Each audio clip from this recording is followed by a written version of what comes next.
விஜய் காரணம் இல்லையே, அவர்கள் தான் காரணம், மக்கள் தான் காரணம்.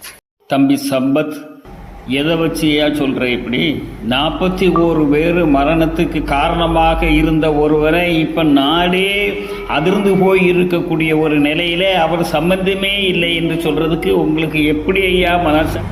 யாரோடு போய் சேர்றியோ அவருக்கு தகுந்தாற் போல பேசக்கூடிய அளவுக்கு உன்னுடைய நிலைமை எவ்வளவு கீழே இறங்கிட்டுது. எப்படி இது மக்கள் மேல எப்படி தம்பி தன்னை தற்காத்துக் கொள்ள வேண்டும்ங்கிற பொறுப்புணர்வுமா இல்லாமல் இருப்பாங்க? இது மந்தையா? எப்படி நீங்க அந்த மந்தை இல்லாம என்ன அது சந்தையா? மந்தையில இருக்கக்கூடிய ஆடானாலும் மாடானாலும் அது கட்டுப்பாட்டோடு தான் செயல்படும், நிற்கும். நிக்க முடியுக்கு இடம் இல்லைன்னா ஏன் அந்த இடத்துல நிக்கிறீங்க?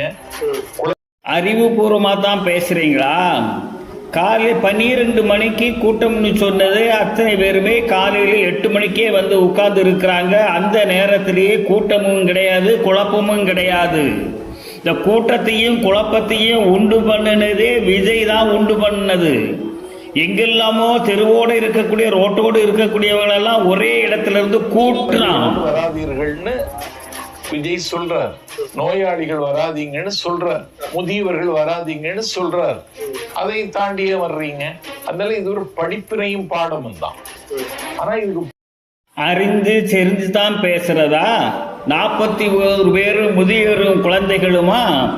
முதியோர் அங்க ஒருவரும் இறக்கல, 2 குழந்தைகள் மட்டும்தான் இறந்திருக்கு. அதுவும் யாரு? பெற்றோரோடு போன குழந்தைகளும் வயிற்றில் இருந்த குழந்தையும் தான் இறந்திருக்கு.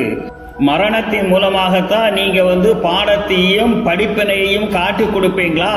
இதுக்கு முன்ன கூட்டத்தில் இதே நிலைப்பாடு. பொறுப்பு ஏற்க வேண்டும் என்று சில பேர் சொல்லுவார்கள். அது அவர் மீது இருக்கிற வெறுப்பு காரணமாக. இதுக்கு தம்பி விஜய்க்கு இது பொறுப்பு ஏற்க வேண்டிய அவசியம் இல்லை.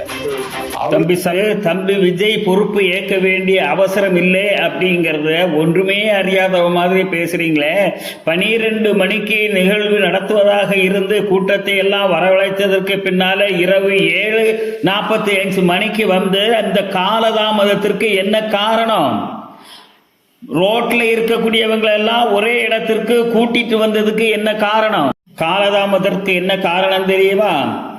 ஆலை முடிந்து வரக்கூடிய தொழிலாளர்களை எல்லாம் அங்க ஒன்னாகவே கூட்ட வைக்க வேண்டும், தன்னுடைய கூட்டத்தை காட்ட வேண்டுங்கிற நோக்கத்துக்காக வேண்டி நடத்தப்பட்டதுதான் அந்த காலதாமதம். ஏன் அரசு அவர் மீது வழக்கு பதிவு செய்யல?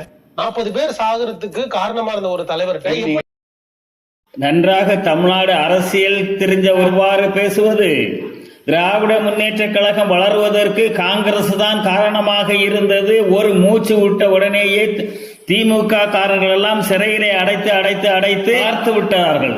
அது போன்ற ஒரு நிலையை இப்போது விஜயை கைது செய்து அதன் மூலமாக ஒரு குழப்பத்தை உண்டு பண்ணி பிஜேபிக்கு சாதகமான ஒரு சூழ்நிலை உருவாக்க வேண்டும்.